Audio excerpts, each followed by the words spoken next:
नमस्कार,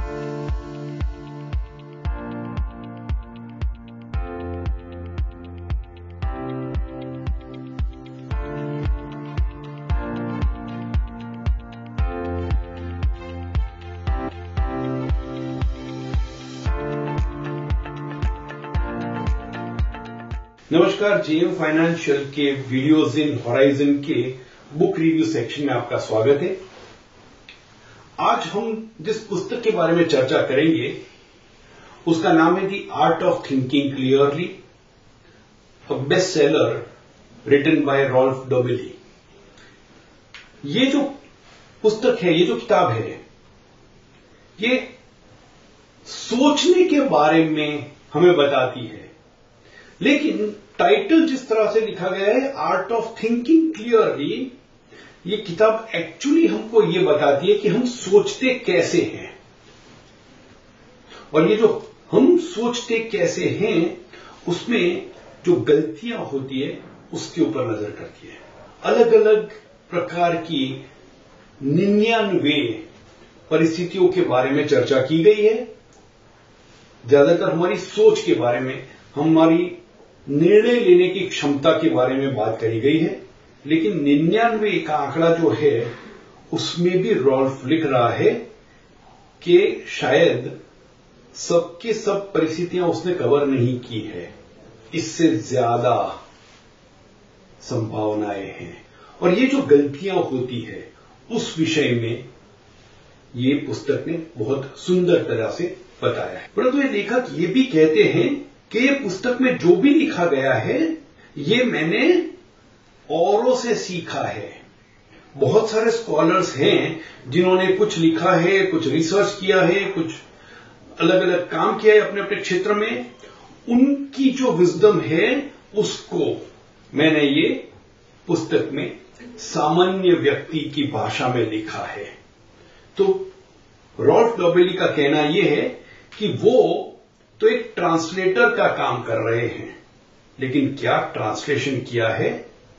अच्छे से अच्छा ज्ञान हमको सरल भाषा में परोसा गया है। हम कुछ परिस्थितियां देखते हैं, उसके ऊपर नजर करते हैं।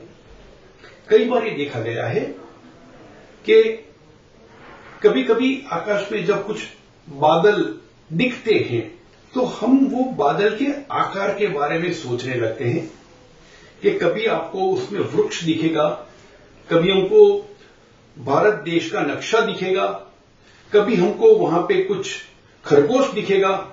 है तो बादल, आकार हमको उस प्रकार का दिखता है।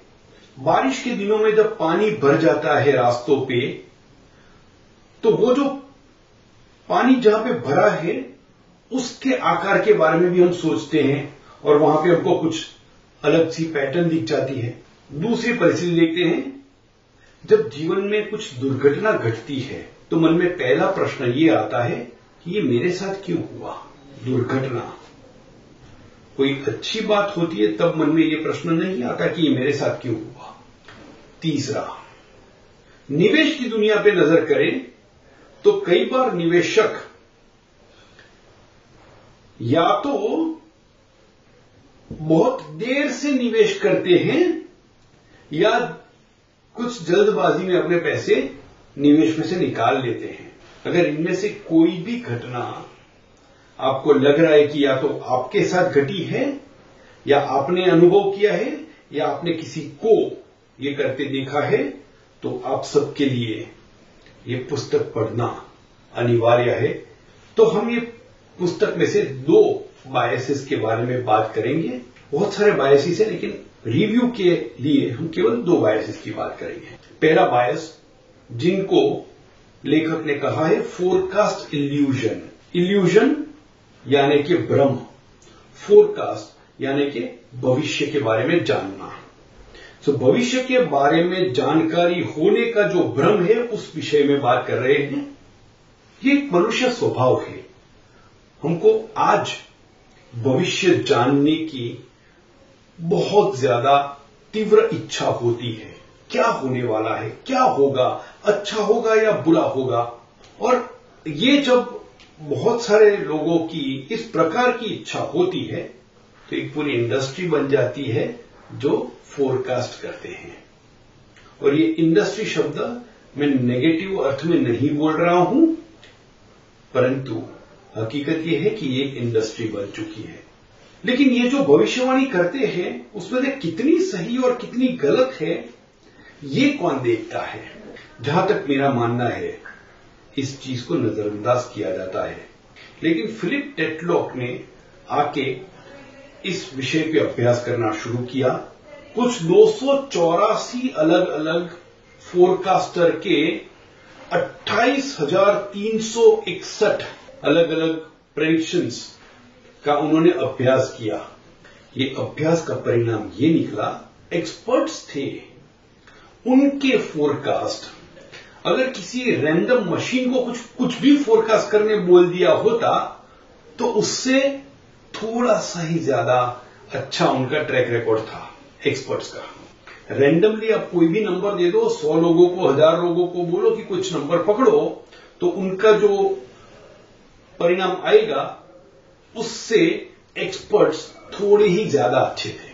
तो एक्सपर्टीज का कोई फायदा नहीं हुआ।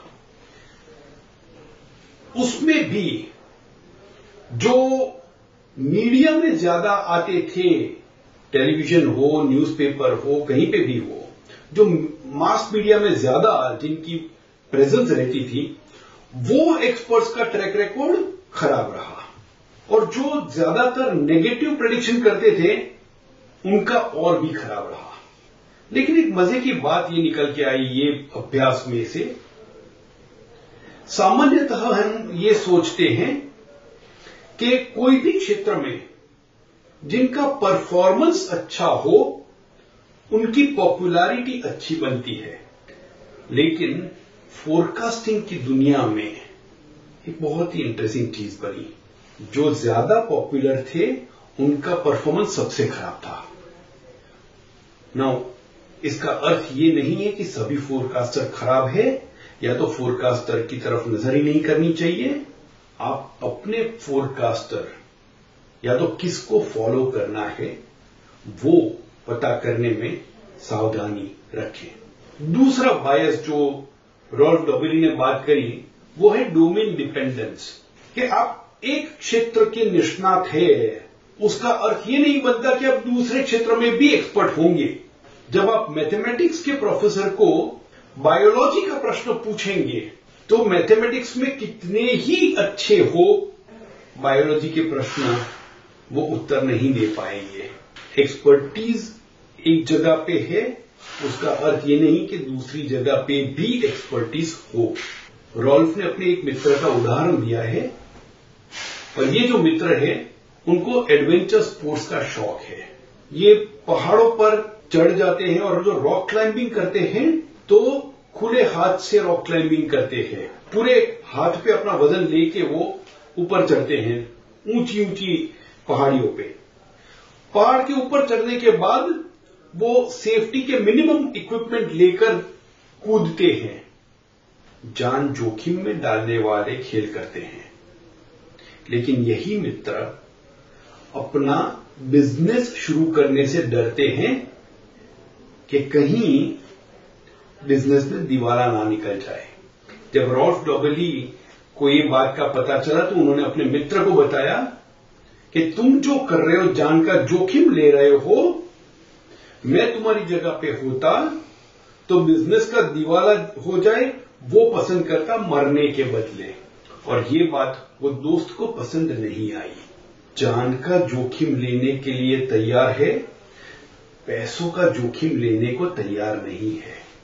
एक क्षेत्र की एक्सपर्टीज, एक क्षेत्र की समझ दूसरे क्षेत्र से अलग पड़ती है।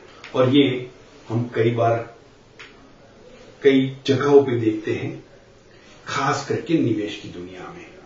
सो निवेशकों को ये समझना जरूरी है कि कोई बहुत ही अच्छा डॉक्टर हो, बहुत ही अच्छा इंजीनियर हो, बहुत ही अच्छा कॉर्पोरेट एग्जीक्यूटिव हो, बहुत ही अच्छा सेलिब्रिटी हो, क्रिकेटर हो, मूवी स्टार हो, अपने अपने क्षेत्र में एक्सपर्ट है, लेकिन वो अच्छे निवेशक हो ये जरूरी नहीं है। तो ये पुस्तक का एक बहुत ही महत्व का उद्देश्य ये है कि अगर आप ये बायसेस को नजरअंदाज करेंगे तो पैसे के मैनेजमेंट में या निवेश में बहुत बड़ी गलतियां होने की संभावनाएं बहुत बढ़ जाती है। पुस्तक में कुल मिला के 99 अलग अलग परिस्थितियां, अलग अलग बायसेस की बात करी है, परंतु क्योंकि हम केवल बुक रिव्यू कर रहे हैं, हमने केवल 2 ही बायसेस के बारे में बात की है। मैं आप सबसे ये रिक्वेस्ट करूंगा कि ये किताब ले, पढ़े, बार बार पढ़े। मेरा मानना है आप जितनी बार पढ़ेंगे हर बार आपको कुछ नया ज्ञान मिलेगा। Thank you very much. Mutual fund निवेश बाजार जोखिमों के अधीन है। योजना से जुड़े सभी दस्तावेजों को ध्यान से पढ़ें।